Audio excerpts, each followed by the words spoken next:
Jama'a masu kallon da sauran mu kamar yadda kuka gani ina wannan murmushin musamman ma'abuta wannan feji na Anas Garba Eji to albishirin da zan muku labarin nan da muka saka muku ya ɗauki hankali to an yi nasara an kama matan nan wadda ta ɗaukewa wato baiwar Allah nan jinjiri a nan Kaduna da niyyar ta zo barka to na san kun zaku ku gani ba zan cika ku da surutu ba bari mu je ku ji bayanin da matan nan ta yi wadda ta sace jinjirin nan a Kaduna kowane salo ta yi ko me yasa da kokarin da aka yi ki bude baki da karfi me sunan ki Aisha Musa shekarun ki nawa 19 a ina kike da zama Abuja nan ina Kaduna to ga ki a hannun hukuma ko za ki faɗa ma mutane me da yadda samu ganki a wannan guri saboda na san cewa ta kawarta jaririnta a yaushe a cikin wannan wata a ina kika sato mutuwa jaririn a gida a ina ne gida nan wadda unguwar ma'azu to ta aka kika sace jaririn za ta shiga wanka ne sai ta goya min shi a baya aka je karɓo mata madara da bombita me dangantaka ki da ita wannan uwar jaririn a asibiti muka haɗu sai muka yi exchange ɗin dan ba ni da ita ke ne ka je asibitin ba abin da na je abin da kika je asibitin ko ga juna ne sai kuka yi kawance amma me ka nuna mata ki nuna mata ke ma kina da ciki ne ko garin ya haka na nuna mata kina da cikin ko baki da cikin ba ni da ciki kin taba samun ciki ko baki samu ba na taba samu ya kai wata nawa ya kai wata 4 sai ya zube bayan wata 4 ne sai kika je kika saci jinjirin kawarki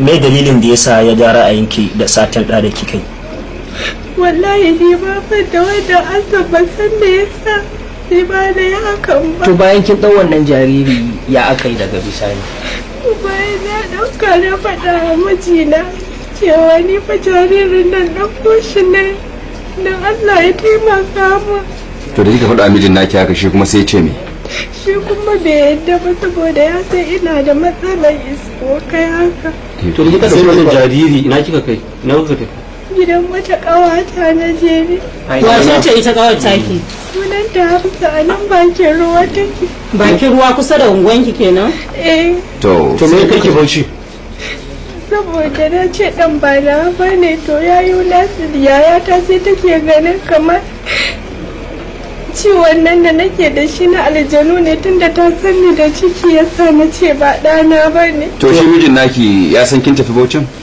ya sani shi ya je ya samu a mota ma don shi bai yadda cewa ba dan shi ba ne. To wani abinci kike ba yaron zuwa wani lokaci kafin a kama ki? Ba shi madara ne. Ya aka kike samun madara? Siya ake yi da kuɗi. Wa yake sai muku? Mijina ne ya tura mu kuɗi. Mun ji an ce an ma yaron hudu ba da wani suna kuka mishi hudu ba? Da Musa. Musa kun yanka mishi rago ne? Wa ya tura miki kuɗin ragon? Mijina. Wa ke baki kuɗin pampers? Mijina. To shi mijin naki ana yake da zama ne?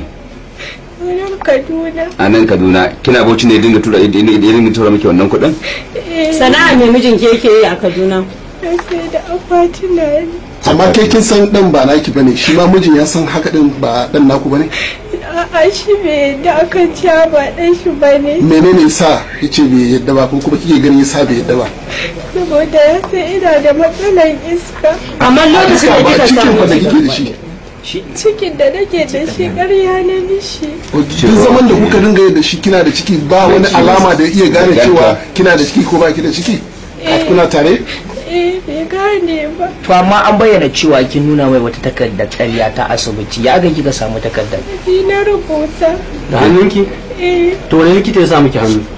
Ba wani likita da ya samu hannu ai da ko takardar mamijina da ya karɓa ya gani ba. Kina ganin bai iya karantawa wani ko ya aka yi hakikai tunanin yin mayaka? Kawai dai ba shi da irin kula ne haka. Shegejin irin baya binciken abu ko da kin gaya mai kenan. Auren da kika yi da shi shin aure ne na fare tsakanin ke da shi ko kuma kin taɓa yin wani aure ko kuma shi ya taɓa wani aure kamar kwado? Dukan mu ba wanda ya taɓa yin aure. wato ke da shi dai kuma kin a matsayin sauraron budurwa kenan. Eh. To to yanzu ganin cewa ga hannun jami'an tsaron 'yan sanda me zaki bayyana dangane da wannan laifi da kika aikata? daidai na san wannan kaddara ce ta zo ba tunda kuɗin da na ɗauka ba na ɗauka da niyyar in cutar da shi ba ne kuma bacin da na ɗauka ma na yi nadama tun da hannun furta na ce don Allah su taimake ni a maida ni wannan ɗan ba nawa ba ne. To wa kika gaya ma? Na faɗa wa mijina. To shi da kika faɗa mishi zai ce miki mene? Akan mai matsalar iska ne ya nake cewa ba ɗana ba ne. Wato shi da ya ɗauka kawai ɗan shi dai kawai ɗansa ne kawai. Ko? To jama'a masu sauraron mu kun dai ga yadda aka zanta da matan nan ta yi bayani yadda wato ta sace wannan jinjirin, aka ce gani da wane ya ishi wane tsoron Allah. To insha Allah idan kuka ji gaba da bibiyar mu za mu kawo muku mijinta, za mu kawo muku matar da ita ma aka sace mata jinjirin, ku ga ita ma yadda take murna. Mun gode, ku ci gaba da bibiyar mu domin samun wasu labarai.